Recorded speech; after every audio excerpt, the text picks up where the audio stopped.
Welcome. Am I on? Am I here? Is everything working? We'll see in just a second. Hey, this is Art. Welcome to I'm sorry, this is Night. I'm going by my stage name, Night. And welcome to the Underground Gospel Show. Tonight's episode is on COVID 19 and some of the thoughts that I've had over the past 18 months now since we've had this pandemic start. First off, welcome. You've reached the Underground Gospel Show. If it's your first time here, I'm supposed to tell you to, smash the subscribe and the like button. But let's face it, you might not like this and you might not want to subscribe. If you do like what I do and if you are supporting what I'm doing, go ahead and do it. If you're not, totally understand. I get it. I'm only for a select group of people, and this might not be for you. Basically, this is a safe place. This is a place where you can come to just basically relax, get some information, some Christian, some biblical perspective on some things, maybe listen to a couple of songs, hence the reason why I have the guitar right here. And tonight we're going to be talking a lot about John 4, what is it? John 9:25. And that's the parable where Jesus, or the story about where Jesus heals the man from blindness, and the Pharisees call him in and says, "Hey, is this guy working with Satan? He healed you and you can see." And he's like, "Is he a sinner?" And the guy's like, "I've spent my entire life blind in poverty. And, I can see now. I don't know if this guy's a sinner or not. I don't know if he's the son of God or not. I don't know anything about him. All I know is I was once blind, but now I see." Okay.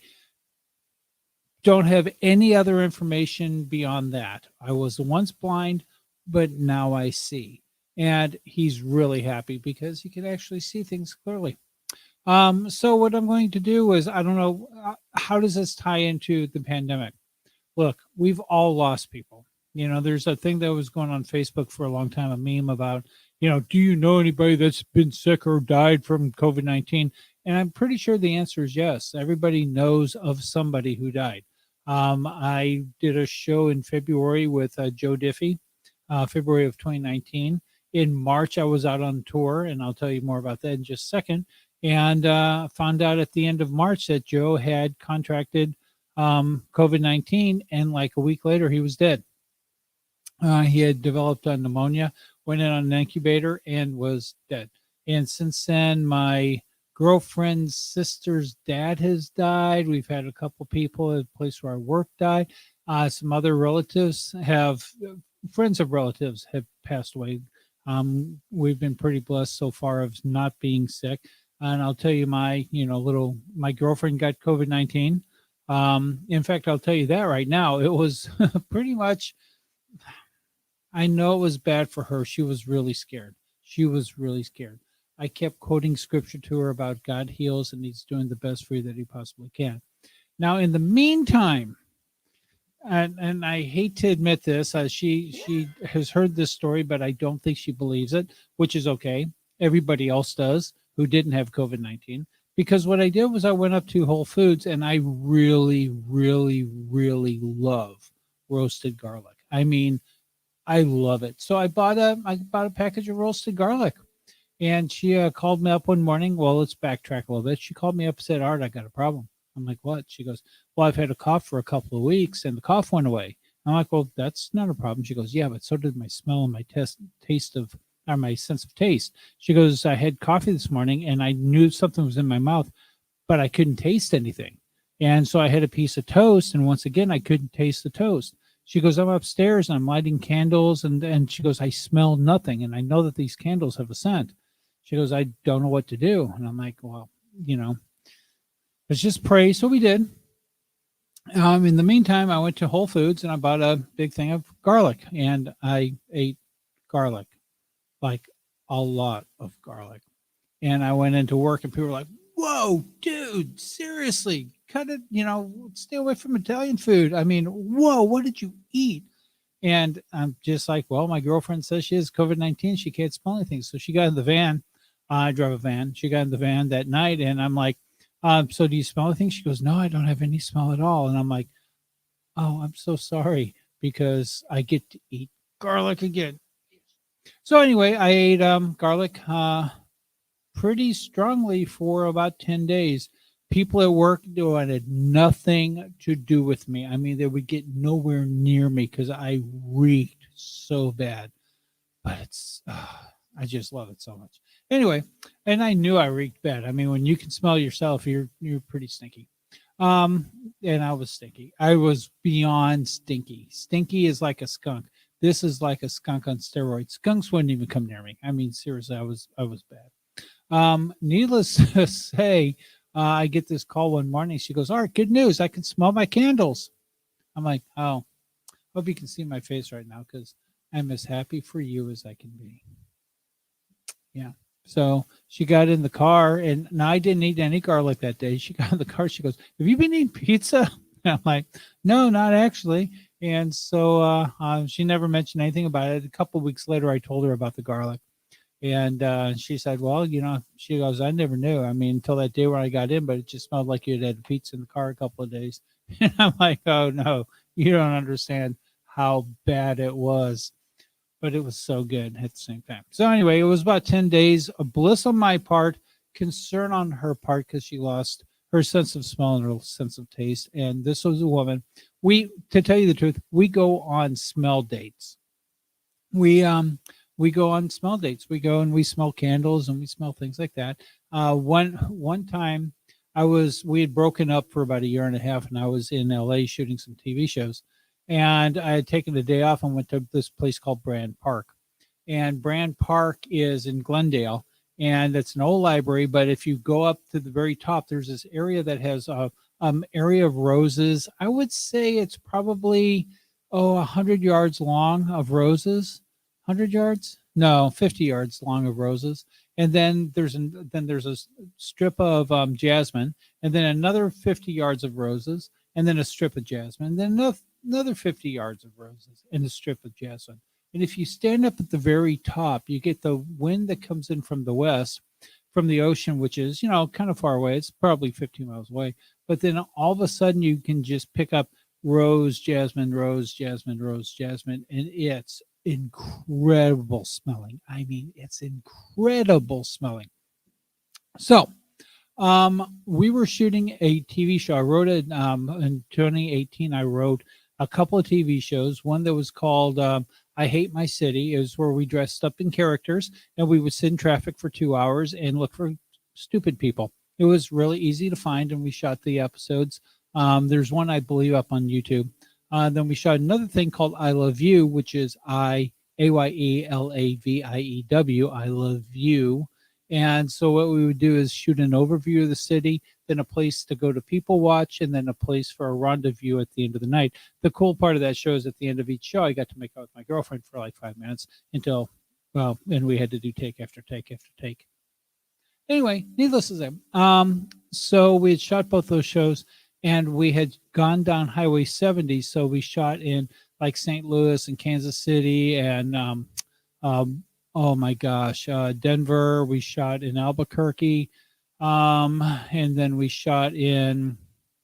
Oh no, we shot in Salt Lake City. We had a great time in Salt Lake City, and then we shot. We ended up in Malibu, and then we went to Santa Monica. Had celebration because we finished the episode, finished season one basically. We hadn't edited; we just had rough footage. And then I said before we leave LA, I want you to go to this place in Brand Park. She goes, "Well, I've been to Brand Park before." Now I don't know if you know any kids like this or any women like this, but we call it being stompy. She gets a little. So anyway, I said, "Well, I want you to see this. I want you to experience something before we leave." "Well, I don't know what you want me to experience. I've been all over Brand Park." So we walked up, and I parked at the very bottom of the hill, and we walked up next to the rose bushes. And as she's walking up the hill, remember, we had just had a 5-day, 6-day trip where we were shooting every day, and it was very hectic and very busy. We had one day off in Santa Monica, went to the Lowe's, had a glass of wine, had a nice dinner, and then we're getting ready. We're getting ready to start work the next day, and we're going to drive that night to, I think it was Santa Fe, where we're going to do a series in Santa Fe, or was it? I don't remember. Gosh, it was 2 years ago.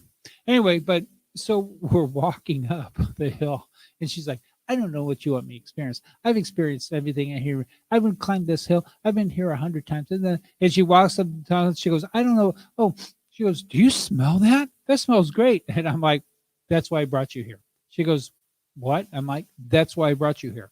She goes, you brought me here to smell this? I'm like, oh yeah, it's the most incredible scent ever. She goes, this is insane. Does anybody know about this? I'm like, I don't think a lot of people do. So she's like, wait a minute, let me get this straight. You wrote 2 scripted shows so that you would convince me to go from Nashville to California, to go to Glendale, to go to Brand Park, so I could smell this. I'm like, yeah, that's pretty much the reason. And she goes, you're like the best boyfriend ever. Anyway, so I mean, needless to say, she enjoyed the scent. If you ever get a chance to go to Brand Park, it's right between the rose bush. You won't miss it. The rose bushes and the library. It's you'll see people shooting wedding pictures out there all the time. But it's the most incredible scent. If the breeze is blowing the right way, it's the most incredible scent you'll ever experience. So I wanted to share that with you. That's not really why, it's just like a little bonus thing. That's not what I actually came on this show to do. We're here to talk about pandemics and about John 9:25. Anyway, one of the things I was going to say before we start the music, though, is I had talked on, the fact that I had been on tour when the pandemic happened. Basically, after we shot those shows, we came back to Nashville where I went into edit mode, and something happened. I really can't explain it. I backed everything up on thumb drive, so I had a thumb drive that had all the footage, all the raw footage, divided up into files for each one of the cities we were at. I had uploaded it to my cloud, so it was uploaded on the cloud, and I had it backed up on my hard drive. So I had it in 3 different places. I had the original footage we shot it on iPhones, and I downloaded the iPhones every night onto my hard drive. Then I downloaded it also onto my thumb drive, and I uploaded to the cloud, checking each time to make sure that it was all 3 places. And it was. We would go to McDonald's because they had the fastest upload speeds when you're on the road. So we would go to McDonald's because there's sometimes 60 megabits upload. I mean, it's ridiculously fast.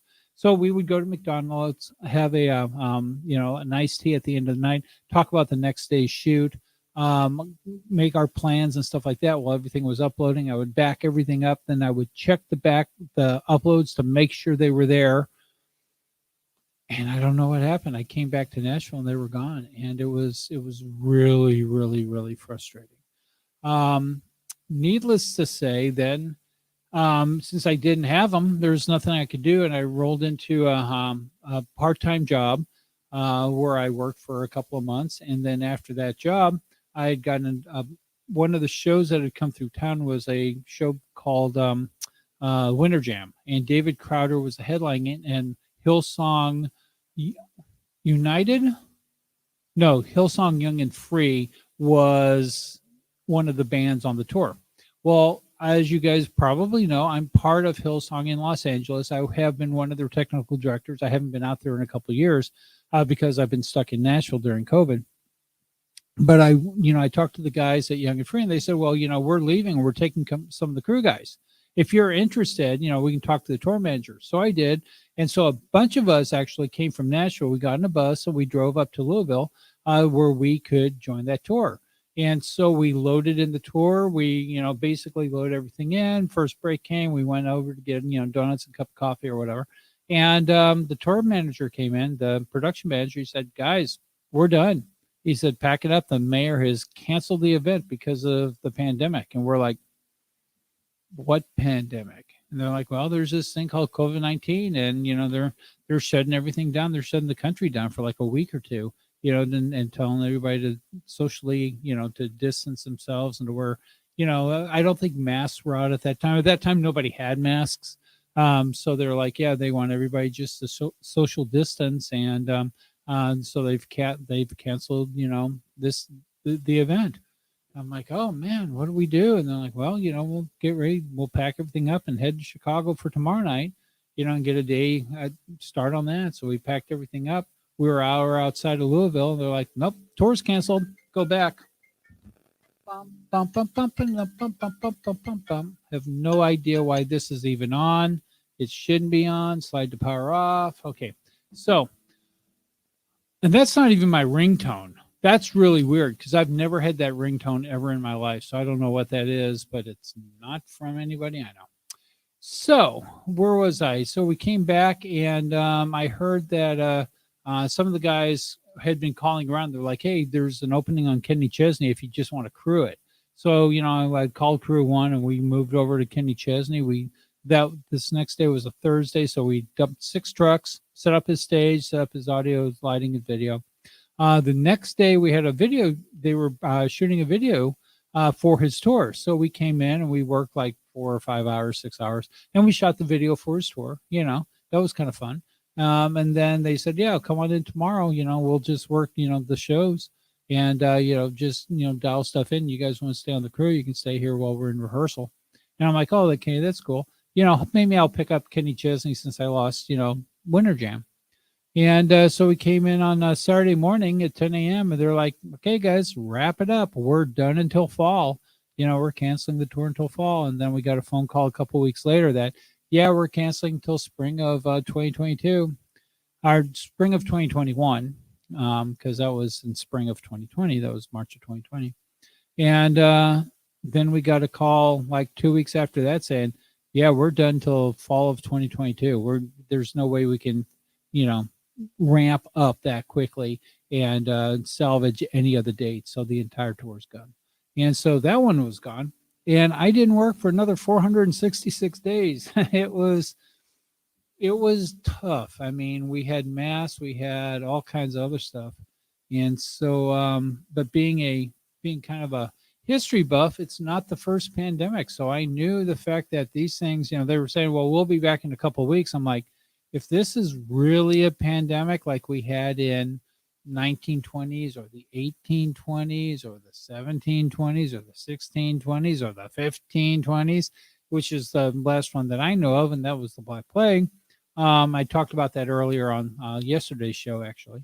Then gives you a reason to go to episode 59, because this is episode 60.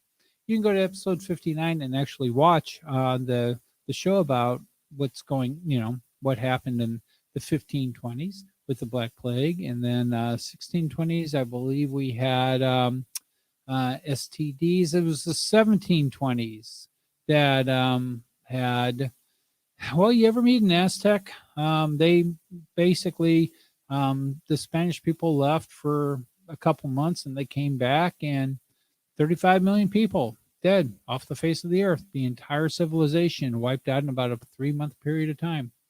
Came back, there was nothing but bones. No idea where they went. That's why we have Montezuma's Revenge. They said that it was the Spanish, but the Spanish had been there for 300 years, and nothing had ever happened before, except for the 1620s, which was STDs. STDs, sexually transmitted diseases, wiped out a lot of Asians, a lot of Native America, a lot of South America. I mean, it devastated the, sexually transmitted disease was rampant in 1720s, and we still have it today. I'm sorry, 1620s. 1820s, of course, was once again, it was tuberculosis, TB. We still got that going on. The 1920s was the flu, the influenza. You opened the door at influenza, but that was a bad joke. But needless to say, they call the Spanish flu, but it was a flu, and we still have the flu, a version of it every single year, even though we've reached some sort of herd immunity. It doesn't kill people as much as, or it doesn't kill people very seldom at all. You still want to get a flu shot so you don't get sick. But as we found out last year, the easiest way not to get the flu is to wear a mask and social distance. Real simple. So this year, we're back to wearing masks again, it seems, and social distancing, which I don't think is a bad idea because they'll keep us from getting the flu. It's 20 minutes into the show, and I haven't played a song yet. So let me play a song. Oh, my gosh, I cannot believe I've gone this long. I am so sorry. I still got so much to do here. Anyway, so let me do a song. This is called I Say the Lord, and I hope you enjoy it.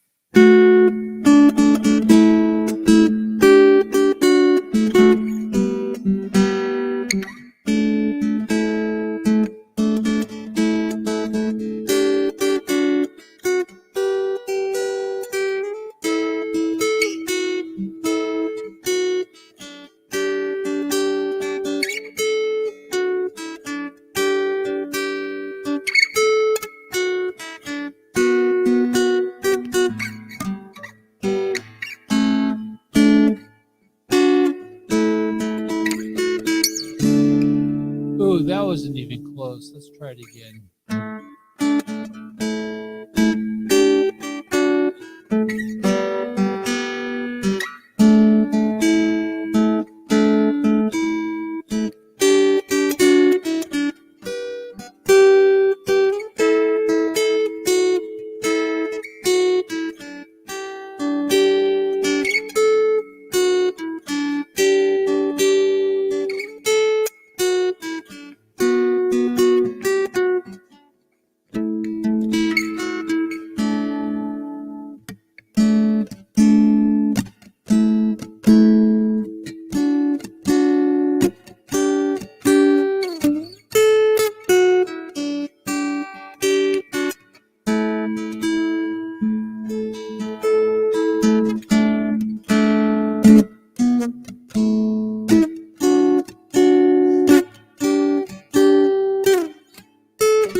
Yes, I see the Lord seated on the throne, anointed, and the train of his robe fills the temple with glory. Hey, if you ever need lyrics to these shows, I think I'm running the banner right now. Yeah, if you need lyrics, they are available at night-music.com.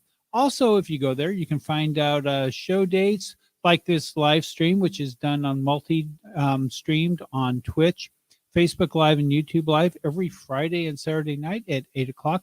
Thank you for finding us. If you like what I'm doing, I'm sorry I talked so long at the beginning of this, but if you like the music that you hear, please subscribe, please like us, and please, hopefully yeah, that's it. Anyway, if you want to support the show, we do have a Patreon page. You can see some of the videos when I first launched this a couple of years ago.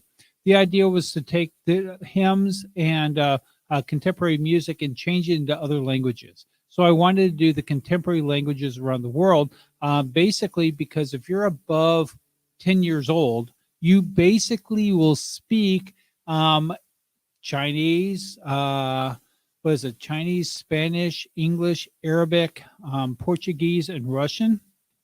Those are the 6 primary languages of the world.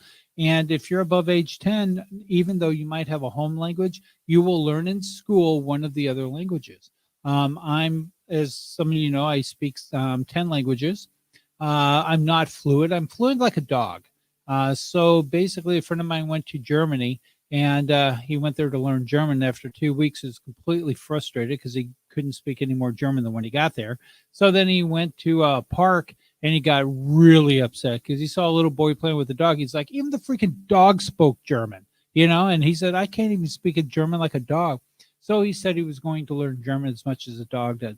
Well, when I heard that, I said, I can learn as much as a little boy. I only read music in English. I'm not smart at all, but I know about 150 to 200 phrases in about 10 languages, So like even this morning, there was a guy when I had breakfast, and I asked him something. He's just like, and I'm like,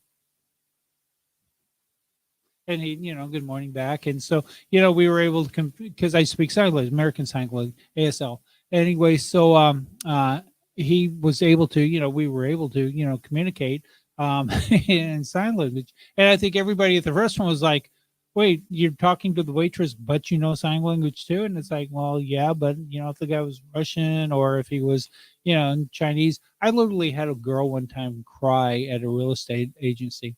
We're looking at some property, my girlfriend and I, and um, she was from China, and her friend was the manager was from Australia, and so she said, um, uh, she started crying because I said, "How are you?" or "Ni hao" or whatever, and "What kui shua," and so we started talking in Chinese, and she started crying. I said, "What's the matter?" She goes, "I've been in the United States for 3 years. You're the very first person to ever speak to me in my native language."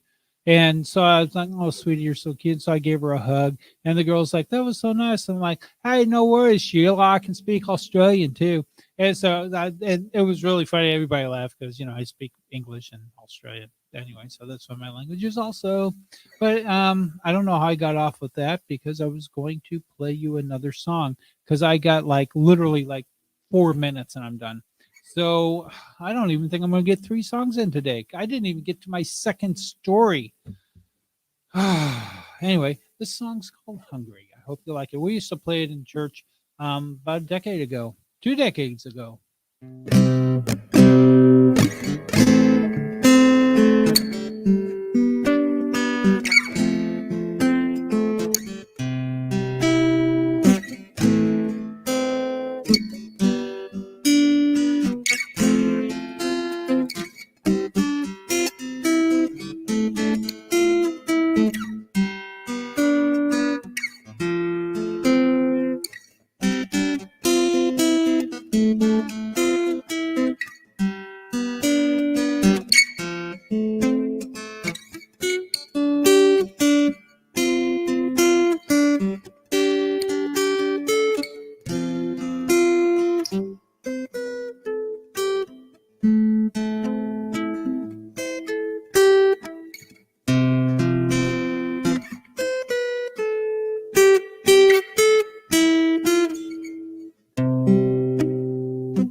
Yes, that was a song called Hungry.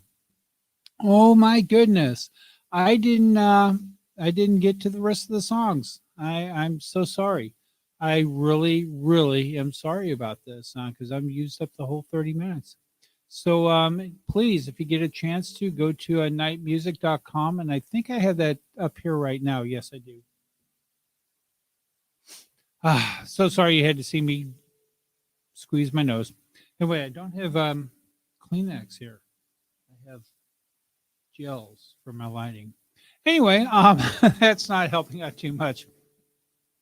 So, yes, please go to nightmusic.com and, you can find out show information. If you like what you've seen tonight, I'm sorry that there wasn't a lot of music. But if you like what you're seeing, please go ahead and subscribe. I'll send me a comment if you want to. I love the comments. Thank you so much for all the people who are saying, "Hey, please subscribe to my channel and please, like." I mean, just send me comments. It's so nice. I had a great thing come in yesterday. A friend of mine, Mary, sent me some commentary on one of the scripts that she read, and it was just so heartwarming. And I love the part she goes, I really have nothing negative to say. I love this show. And I'm just like, it's so nice because I have a bunch of shows. I have 27 screenplays that I've written, and I'm hopefully going, I can use some help, some prayer and some support. If you can financially help me, send me a cup of coffee through Patreon. I think there's a link to Patreon at the website, and help me get out to Santa Monica this November, where I'm going to be pitching some movies. So we hope to do that and maybe move from Tennessee and spend the winter out in California. I might have to sneeze, so I'm getting ready to hit mute. Here we go. Wow, that was a great time to have a mute button handy and nearby. But that's it. So I'm about ready to run titles and run credits and say goodbye to y'all. Thank you so much for tuning in, and we'll see you next week. Whatever streaming service you're using, whether it's on Twitch or Facebook or YouTube, and we'll see you Friday at 8 o'clock or Saturday at 8 o'clock. And until then, here's the deal. Like I said, John 9:25. I don't know if Jesus is God or not, is what the guy said. I don't know if he's a sinner or not. I don't know if he's with the devil or not. All I know is that before Jesus, I was blind. And after Jesus, I can see. That's it, period. So hopefully you guys can study a little bit, look it up, fact check 925. And if you decide to accept Jesus in your life, let him work in your life. You might have found a time that before that you were blind, and after that you can see. Anyway, that's it. I should tell you one more story, but I'm not going to because we're really, really, really out of time. So I'll save that one for later. Anyway, God bless you. And where's my ending credits? Here they are. Bye.